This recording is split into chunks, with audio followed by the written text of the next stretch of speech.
এদিকে দেশব্যাপী চলা ডেভিল হান্ট অপারেশন কার্যক্রম অভিযানে গাজীপুরে ৪৮ জন আওয়ামী লীগের নেতাকর্মীকে গ্রেপ্তার করেছে পুলিশ। এই নিয়ে গত ৩ দিনে ২৬৩ জনকে আর এখন পর্যন্ত জেলায় ৩১১ জন গ্রেপ্তার করা হয়েছে।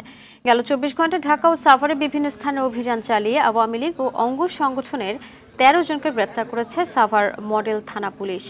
চুয়াডাঙ্গায় ৭ জনকে গ্রেপ্তার করা হয়েছে। মেহেরপুর জেলার ৩ থানার পৃথক ৩টি অভিযানে ৩ জনকে গ্রেপ্তার করেছে পুলিশ।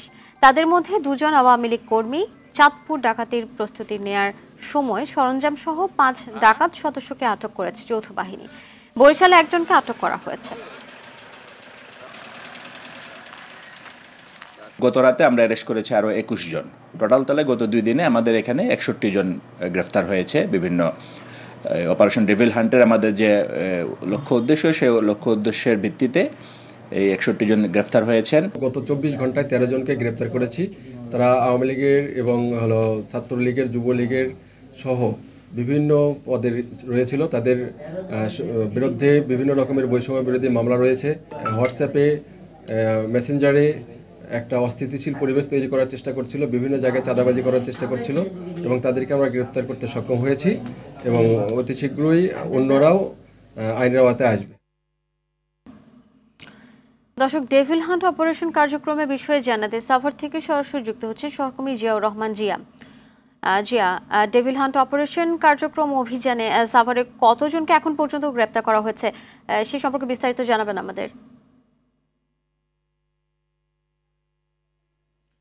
আমি এই মুহূর্তে আছি সাভার মডেল থানার সামনে। আমরা যেটি দেখেছি যে গতকাল রাতে ঢাকা জেলা পুলিশ সুপার আনিসুজ্জামানের নির্দেশে এবং ঢাকা জেলা অতিরিক্ত পুলিশ সুপার শাহিনুর কবিরের যে তত্ত্বাবধানে এবং সাভার মডেল থানা অফিসার ইনচার্জ জুয়েল মিয়ার যে টিম, অভিযান টিম, সেই অভিযান টিমের যে অভিযান, সেই অভিযানে আমরা রাতে ১৩ জনের কথা শুনেছি এবং সকাল নাগাদ আমরা যেটি জেনেছি যে মোট ১৫ জনকে অপারেশন ডেভিল হান্টের মাধ্যমে আটক করা হয়েছে এবং গ্রেপ্তার করেছে। এবং এই যে ১৫ জন, এই ১৫ জনের মধ্যে তারা যেটি জানিয়েছেন যে আটককৃত তারা বেশিরভাগই আওয়ামী লীগের নেতাকর্মী, আওয়ামী লীগ, স্বেচ্ছাসেবক লীগ, যুবলীগ এবং আওয়ামী লীগের দোসর হিসাবেই তারা ১৫ জনকে আটক করেছেন। এবং তারা যেটি বলেছেন যে এই যে ১৫ জন, এদের বিরুদ্ধে যে জুলাই আগস্টের যে হত্যা সে হত্যা মামলা রয়েছে এবং সেই হত্যা মামলা তারা আসামি রয়েছে।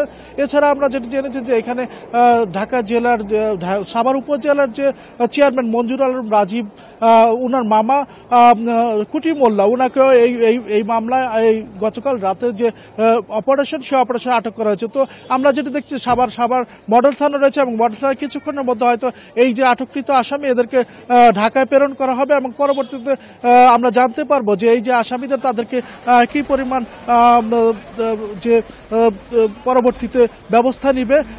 এছাড়া আমরা যেটি জেনেছি যে সাভার মডেল থানা সূত্রে এই ধরনের অভিযান অব্যাহত থাকবে এবং প্রতিনিয়ত সাভার যে শান্তি শৃঙ্খলা, সেই শান্তি শৃঙ্খলা রক্ষা করার জন্য পুলিশ বাহিনী তৎপর রয়েছেন এবং এই ধরনের অভিযান অব্যাহত থাকবে। এবং তারা যেটি বলেছেন যে আটককৃত যে আসামি, তাদের বিরুদ্ধে শুধু হত্যা মামলা নয়, তারা সাভারের যে বিভিন্ন বিশৃঙ্খল পরিস্থিতি, ফেসবুকে অপপ্রচার সহ দেয়ালে লিফলেট টানানো, সেগুলোর সাথে তারা জড়িত রয়েছেন। মোট কথা সাভারের শান্তি শৃঙ্খলা রক্ষাতে যে সাভার যে পুলিশ প্রশাসন তারা তৎপর রয়েছেন এবং তারা যেটি বলছেন যে সাভার শান্তি শৃঙ্খলা রক্ষা তারা এ ধরনের অভিযান অব্যাহত রাখবে। অসংখ্য ধন্যবাদ আপনাকে।